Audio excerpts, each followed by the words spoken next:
안녕하세요. 반려동물과 편안한 세상을 꿈꾸는 멍냥 프렌들리입니다. 혹시 이런 고민해보신 적 있나요? 길고양이들을 보면 마음이 아파서 주머니에서 추루 하나 꺼내주거나 집에서 남은 참치를 살짝 나눠준 적 있으신가요?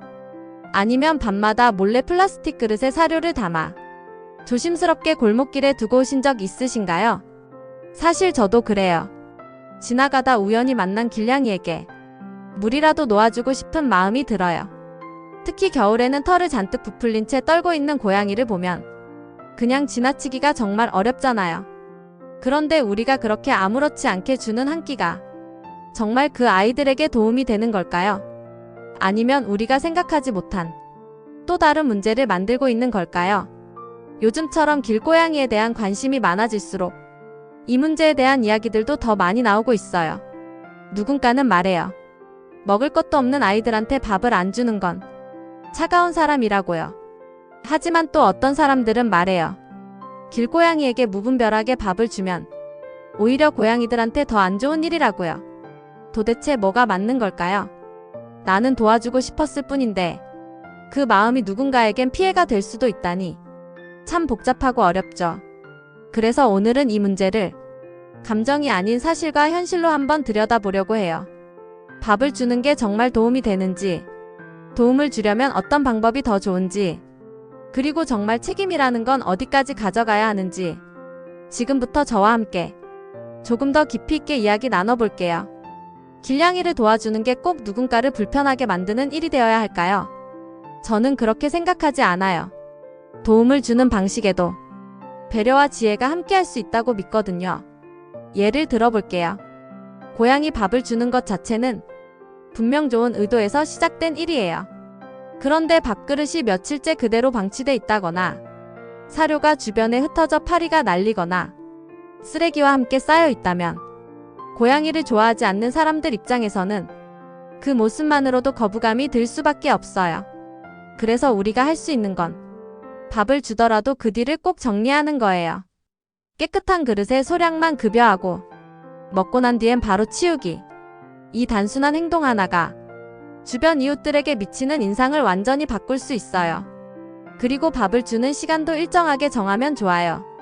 길냥이들이 괜히 길거리에 오래 머물게 하지 않기 위해서죠. 또 한 가지는 위치예요. 사람들 왕래가 적고 안전한 곳, 그리고 무엇보다 차량 통행이 없는 장소에서 조용히 챙겨주는 게 가장 이상적이에요. 그리고 이건 많은 분들이 잘 모르시는 부분인데요. 길냥이들이 쓰레기 봉투를 뜯거나 음식물 쓰레기통을 뒤지는 것도 결국은 먹을 게 없어서 그런 거예요. 우리가 정해진 장소에 깨끗한 밥을 챙겨주면 고양이들도 자연스럽게 그 장소만 찾게 되고 쓰레기를 뒤지는 일도 확연히 줄어들 수 있어요. 결국 깨끗한 마을을 위해서라도 제대로 챙겨주는 게 더 나은 선택일 수 있다는 거죠.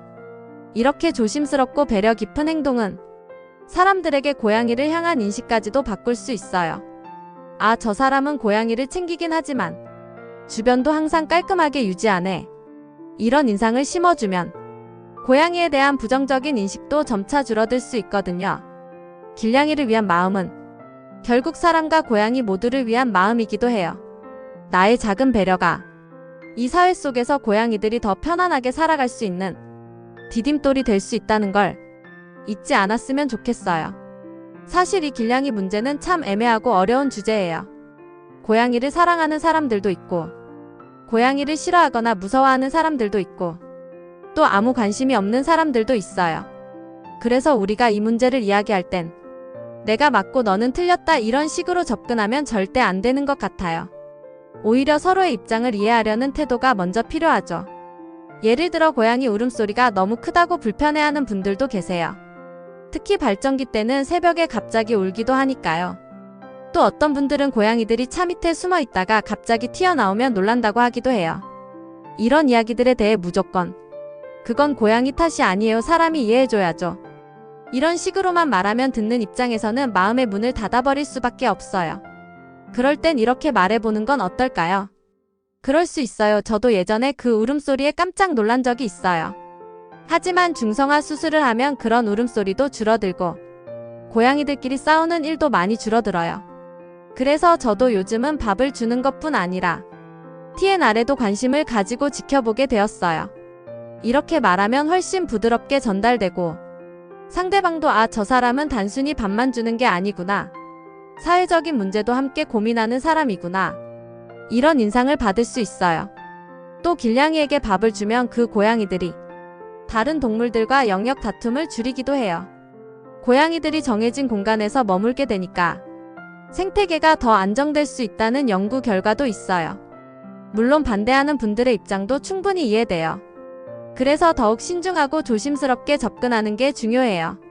단순히 고양이가 좋아서 감정적으로 행동하는 게 아니라 사람들과의 공존을 먼저 생각하고 그 안에서 고양이들을 돕는 방법을 찾는 게 진짜 길냥이를 위한 행동이라고 저는 생각해요.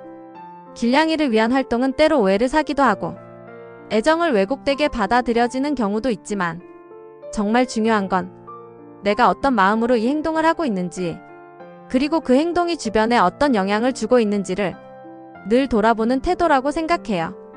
누군가를 위한 마음이 다른 누군가에게 상처가 되지 않도록 우리는 항상 그 중간의 지점을 고민해야 하니까요. 그래서 저는 항상 생각해요. 길고양이에게 밥을 주는 일이 단순히 고양이를 돕는 일이 아니라 사람과 고양이 사이에서 균형을 잘 맞추는 일이어야 한다고요. 밥을 주기로 마음먹었다면 그 이후의 일들까지 책임지는 자세가 정말 중요해요. 밥을 주고 나면 주변을 깨끗하게 정리하고 혹시 모를 민원이 생기지 않도록 조심하고 고양이들이 안전하게 밥을 먹을 수 있도록 환경도 챙기고요.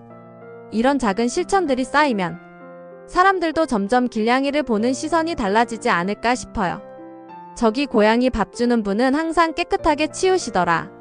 민원 생기지 않게 조심하시더라. 이런 이야기들이 입소문처럼 퍼지면 우리가 원하는 변화가 조금씩 생기게 될 거예요.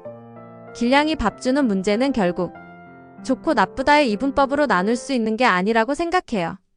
그만큼 현실도 복잡하고 사람들의 감정도 다양하고 정답이 없는 문제죠. 그렇지만 우리가 조심스럽게 그리고 따뜻하게 다가간다면 조금은 더 많은 사람들이 길냥이에 대해 이해하고 마음을 열어주지 않을까요? 저는 그렇게 믿고 있어요. 길냥이 밥 주는 문제 여러분은 어떻게 생각하시나요? 댓글로 여러분의 이야기도 함께 나눠주세요. 구독과 좋아요, 알림 설정까지 부탁드릴게요. 반려동물과 함께 편안해지는 공간 멍냥 프렌들리였습니다.